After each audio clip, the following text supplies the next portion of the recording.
Olá pessoal, professor Delvaney aqui. Então este vídeo é a parte inicial da série que aborda temporizadores, certo? Então esse aqui se refere à introdução sobre o presente assunto. E basicamente, antes de entrar no conceito de temporizadores, convém fazer essa introdução e verificar como se compõe o sistema digital que opera segundo esse conceito. Então, a primeira parte da introdução consiste em fazer uma reflexão sobre o contador binário. Então, o contador binário ele é composto por flip-flops JK. Aqui na figura é mostrado um contador 3 bits. Esse contador é síncrono, então a gente pode observar que o sinal de clock ele é por conexão física. Ele é transmitido aos 3 flip-flops, então a transição de estado dos 3 ocorre ao mesmo tempo, certo? E basicamente esse contador aqui, através dessa lógica e dessas conexões da entrada, ele se comporta como um contador binário síncrono de 3 bits crescente. Então, basicamente, o que ele vai fazer? Ele vai contar 000, 001, 010, 011, 100, 101, 110, 111. Então esses são os estados pelos quais o contador ele vai passar durante a contagem, tá? Então, cada um desses bits vai fazer essas transições segundo essa sequência, e isso já está determinado através da lógica que está presente no circuito. E a gente observa que a porta lógica E ela tem um papel importante, tá? Nisso. Então, basicamente, ele vai contar 000 para 001. E aqui o estado, a gente observa que ele é da seguinte forma: Q2, Q1, Q0, tá? Então aqui é o mais significativo e aqui é o menos significativo. Então esse circuito ele vai fazer essa transição de estados à medida que tem-se bordas de subida no sinal do clock. Quando ele chegar no último valor possível, ele, através de mecanismos internos a esse tipo de circuito, ele consegue retornar para o estado inicial. Bom, então, se ele está no estado em que Q0 é 0, Q1 é 0 e Q2 é 0, quando ocorrer uma borda de subida no sinal CLK, ele faz a transição para 001. Quando ocorrer uma borda, ele faz a transição para 010. Quando ocorrer outra borda,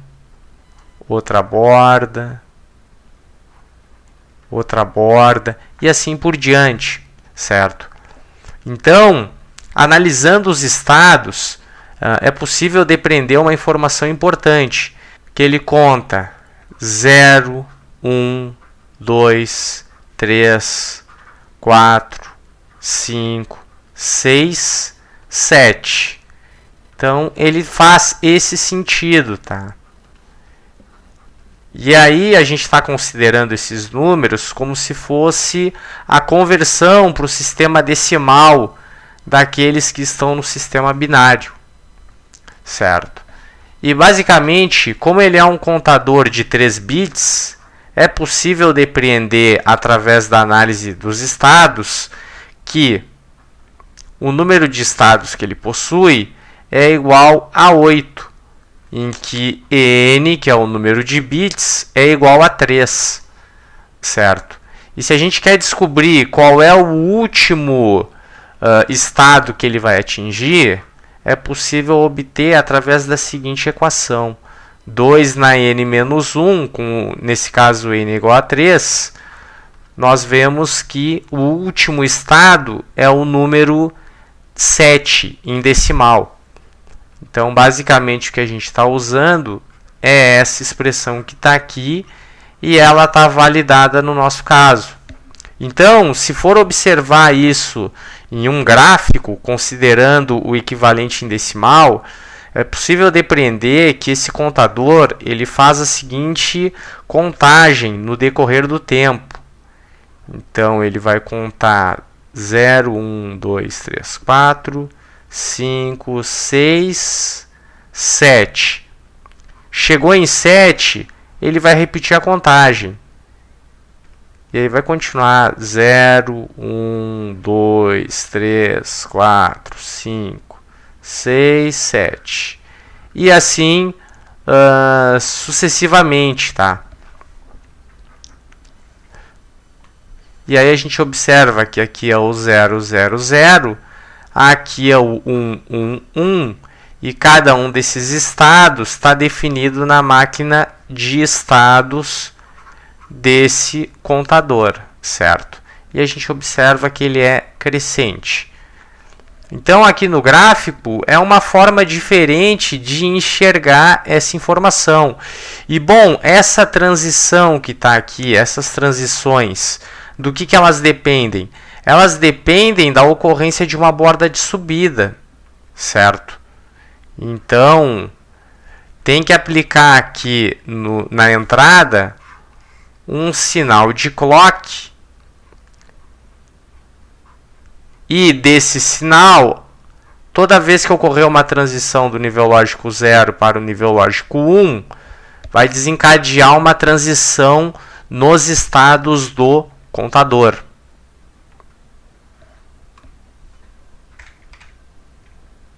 Então, um outro conceito que é importante ter claro é o do registrador série.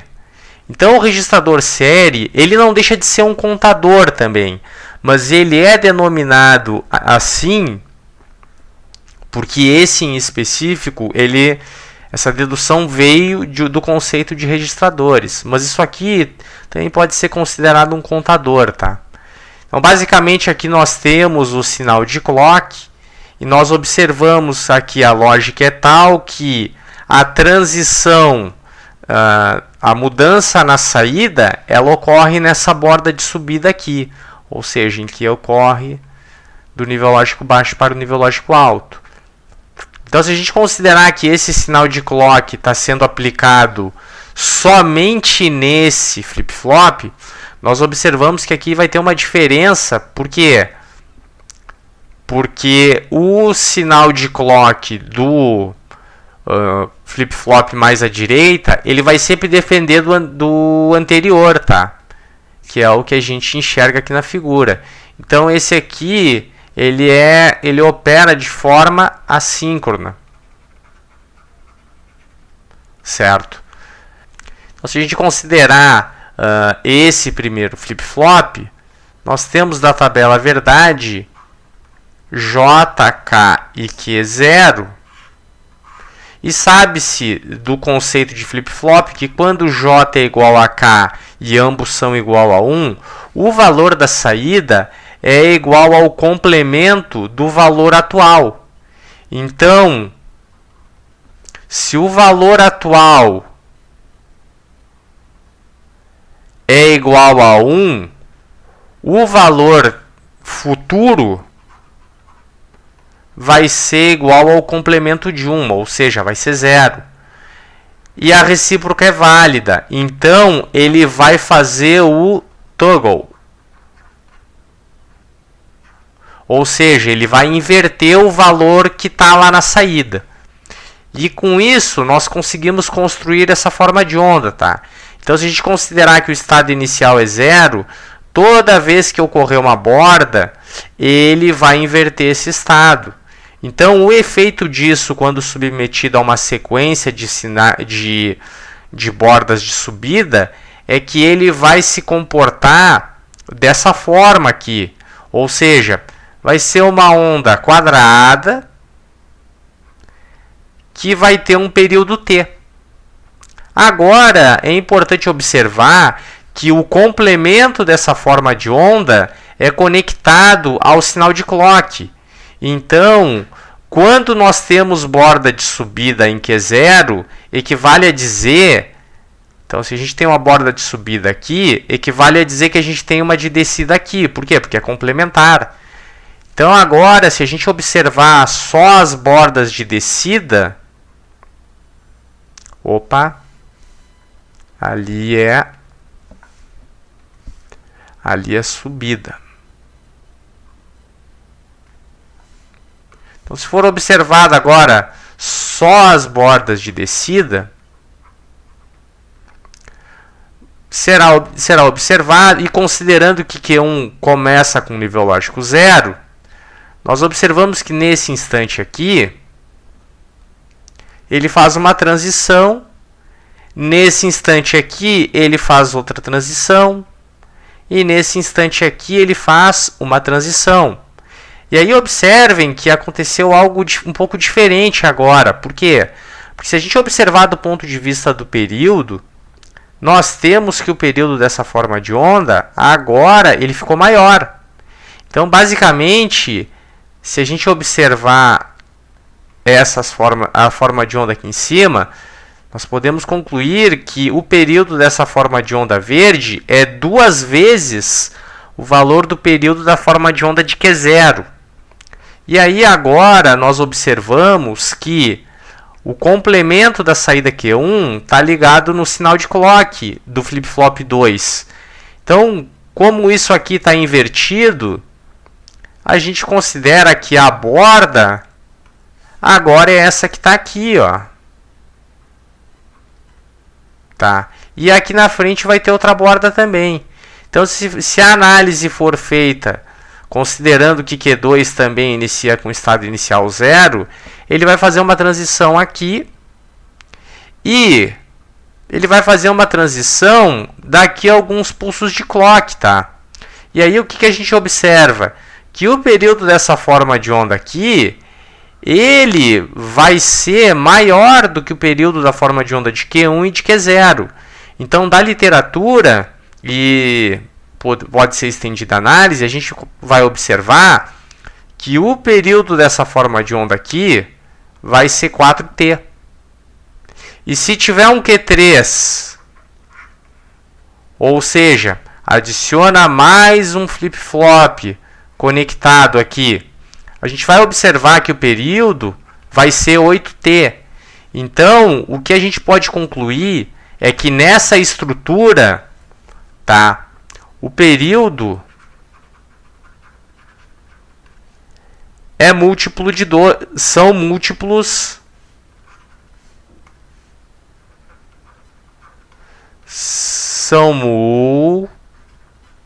são múltiplos de 2.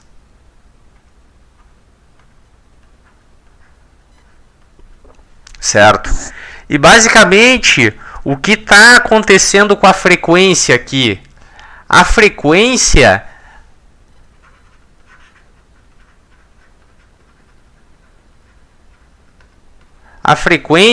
ela diminui. Por que a frequência diminui? Porque a gente está observando, pessoal, que o período ele está ficando cada vez maior aqui, tá? E aí a gente observa que f é 1 sobre t.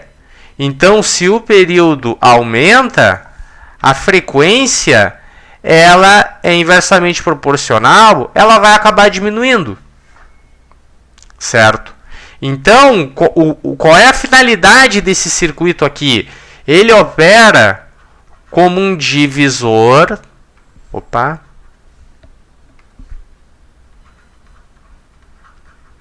de frequência.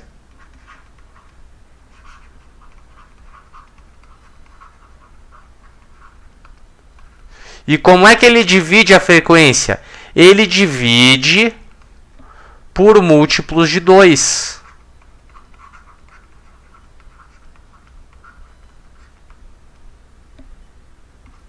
certo? Então esse conceito aqui, ele é importante.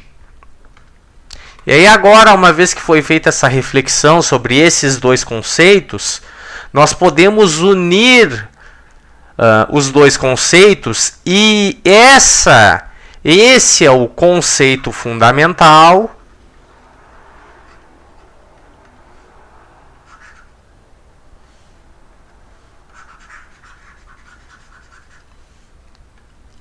Então, nós podemos unir os dois conceitos e isso vai gerar o conceito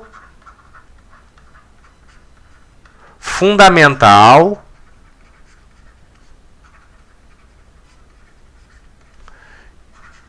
de um contador.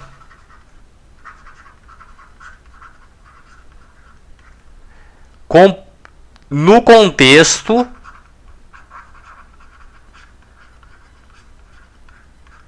de sistemas digitais.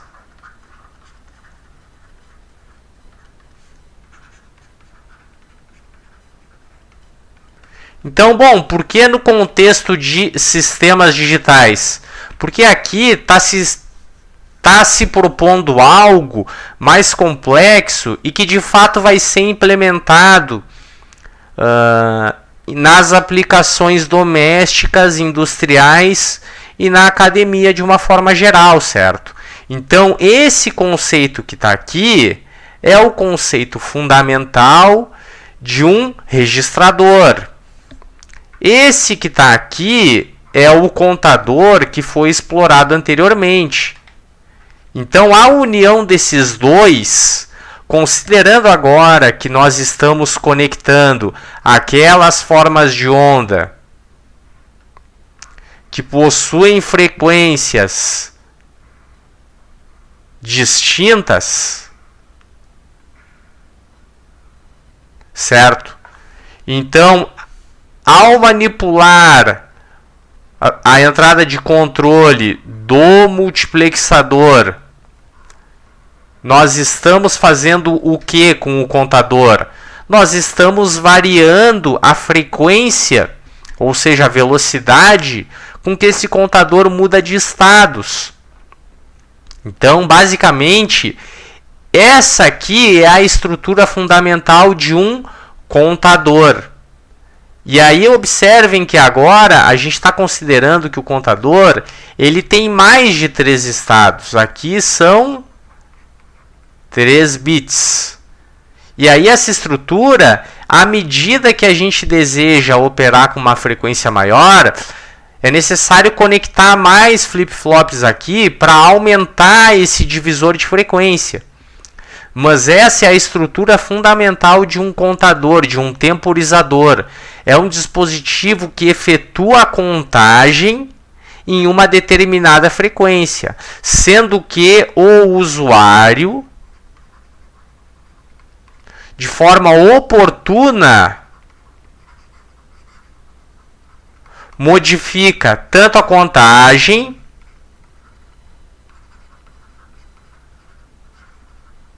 quanto a frequência.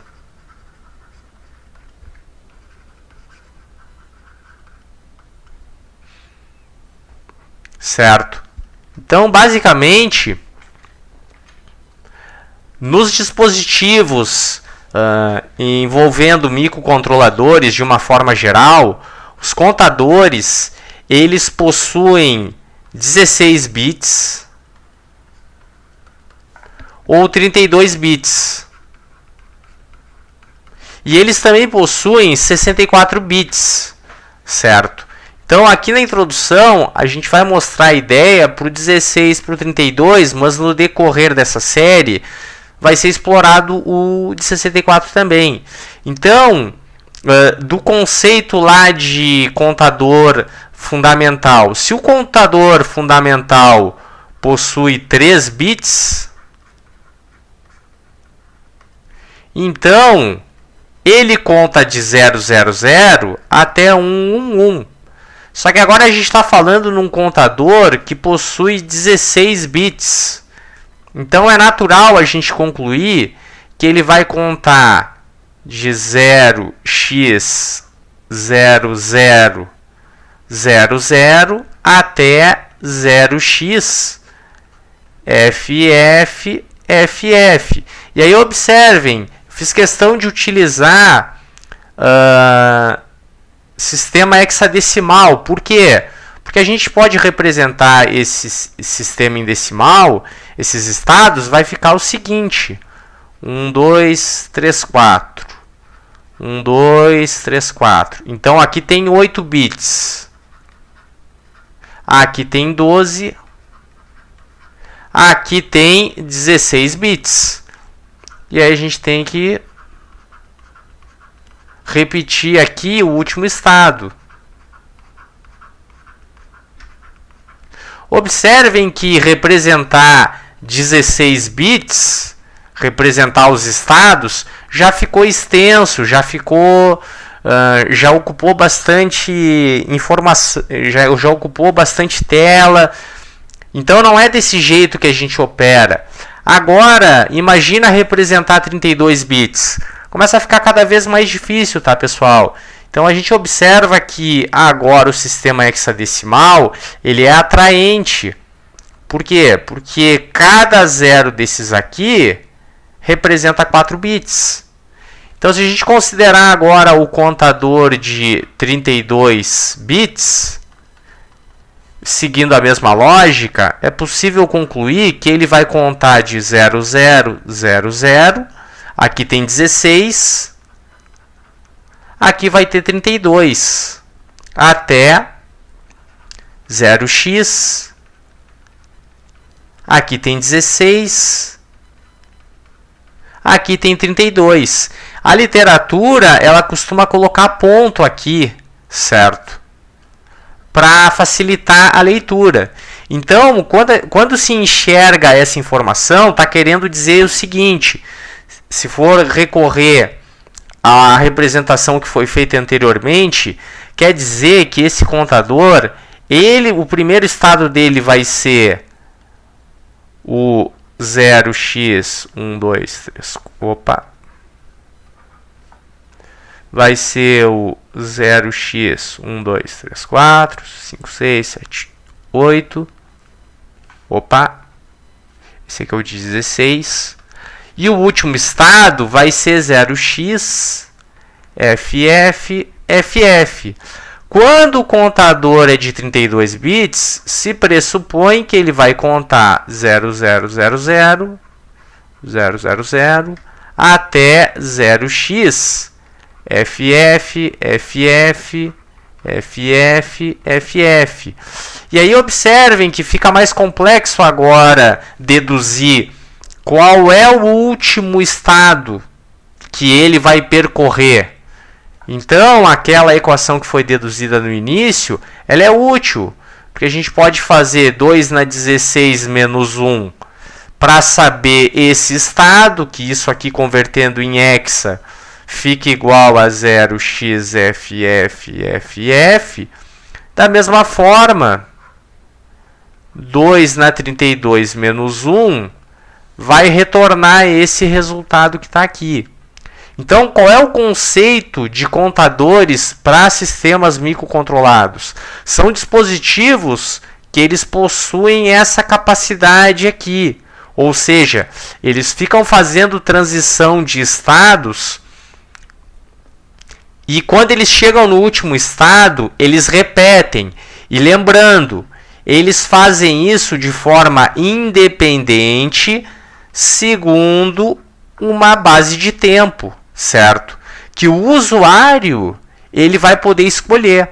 Então o usuário escolhe quantos bits, o usuário escolhe quanto tempo leva essa contagem, tá? Aqui está sendo mostrado o contador crescente, certo? Mas também existe o decrescente.